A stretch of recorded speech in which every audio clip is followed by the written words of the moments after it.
విశాఖలోని రుషికొండలో గత ప్రభుత్వం నిర్మించిన భవనాల్ని మాజీ మంత్రి గంటా శ్రీనివాసరావు పరిశీలించారు. ఈ భవనాన్ని రుషికొండను తొలగించి నిర్మించారని అప్పట్లో టీడీపీ ఆరోపించింది.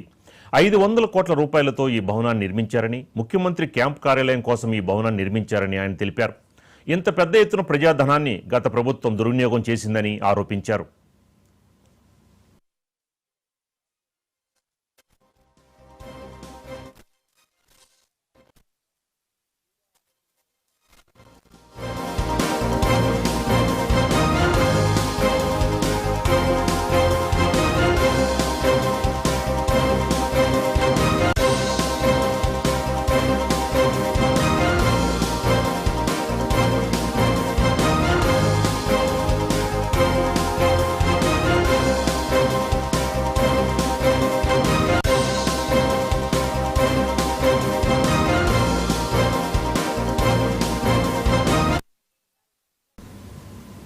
విశాఖలోని రుషికొండలో గత ప్రభుత్వం నిర్మించిన భవనాలని మాజీ మంత్రి గంటా శ్రీనివాసరావు పరిశీలించారు.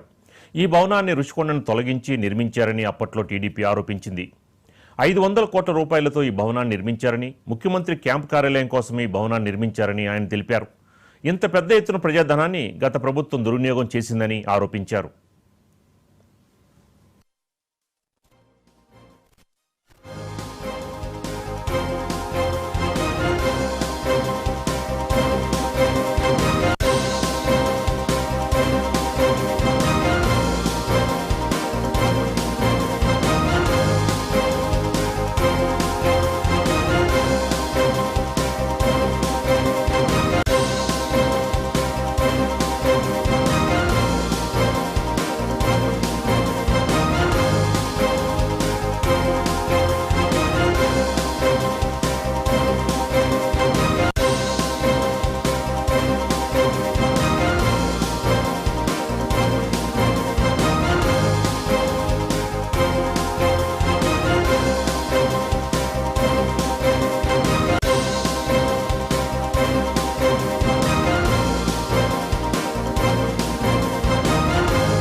విశాఖలోని రుషికొండలో గత ప్రభుత్వం నిర్మించిన భవనాలని మాజీ మంత్రి గంటా శ్రీనివాసరావు పరిశీలించారు. ఈ భవనాన్ని రుషికొండని తొలచి నిర్మించారని అప్పట్లో టీడీపీ ఆరోపించింది. 500 కోట్ల రూపాయలతో ఈ భవనాన్ని నిర్మించారని, ముఖ్యమంత్రి క్యాంప్ కార్యాలయం కోసమే ఈ భవనాన్ని నిర్మించారని ఆయన తెలిపారు. ఇంత పెద్ద ఎత్తున ప్రజాధనాన్ని గత ప్రభుత్వం దుర్వినియోగం చేసిందని ఆరోపించారు. దీనికి సంబంధించిన మరిన్ని వివరాలు మనతో షేర్ చేసుకోవడానికి జనసేన నేత మూర్తి యాదవ్ మనతో లైన్లో ఉన్నారు. మూర్తి గారు నమస్తే. నమస్కారం సార్, గుడ్ ఈవినింగ్ సార్. నమస్తే సార్. ఏంటి రాజకోట రహస్యాలని ఎప్పుడు వెలికి తీయబోతున్నారు మీరు?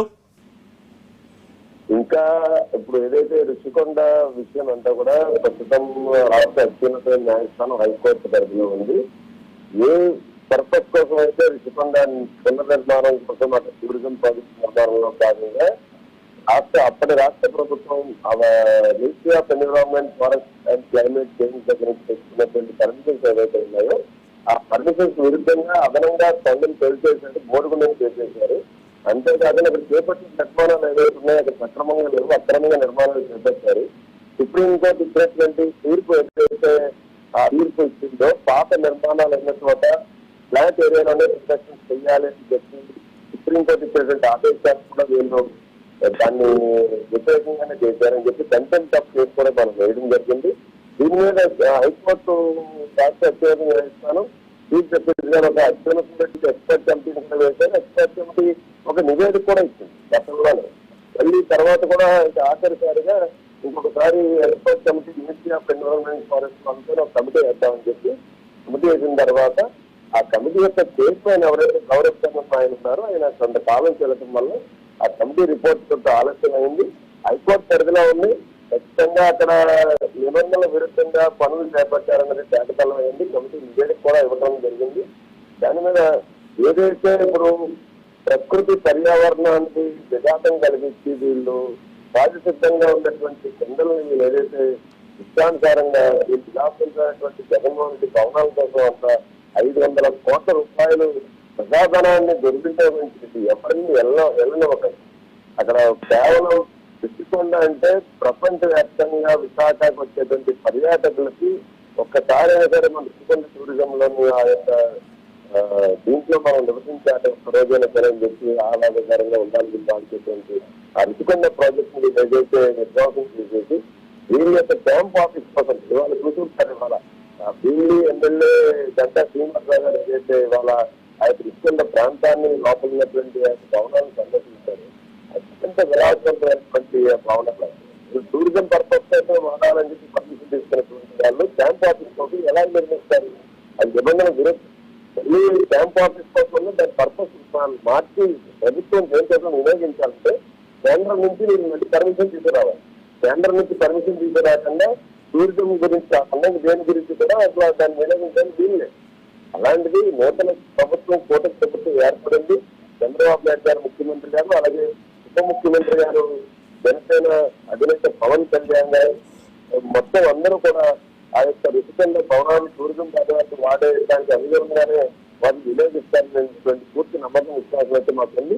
ఇంకా హైకోర్టు పరిధిలో రుషికొండ మీద ఏ విధమైనటువంటి చర్యలు తీసుకోవాలి, ఆ నిర్మాణాల పట్ల ఆ ప్రభుత్వం చేస్తున్నటువంటి అప్పుడు చేపట్టినటువంటి నిర్మాణాలు కానీ అట్లా పనులు కానీ ఆ రుషికొండ వ్యర్థాలు ఏవైతే ఉన్నాయో వ్యర్థాలన్నీ కూడా సముద్ర తీర ప్రాంతం అంతా కూడా సిఆర్జెడ్ వ్యతిరేకంగా అక్కడ పూర్తిగా కొన్ని వేల టన్నులు ట్రావెల్ని టర్నింగ్ చేసి అక్కడ సముద్ర తీర ప్రాంతంలో కూడా మేము మెయింటైన్ చేసాం.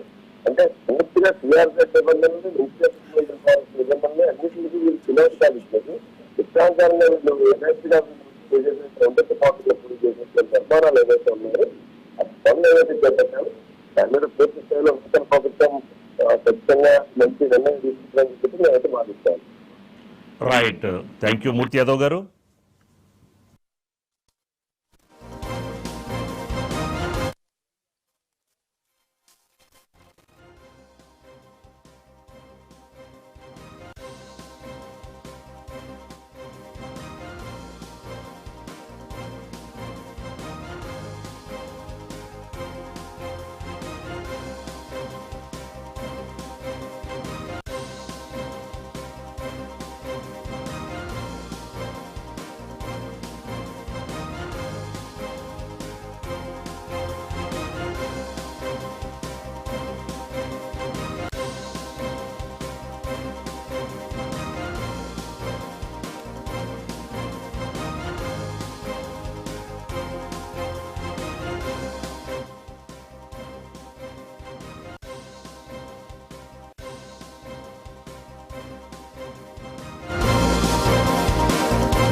స్థానిక నాయకులతో కలిసి టీడీపీ ఎమ్మెల్యే గంటా శ్రీనివాసరావు విశాఖలో రుషికొండ భవనాలని పరిశీలించారు.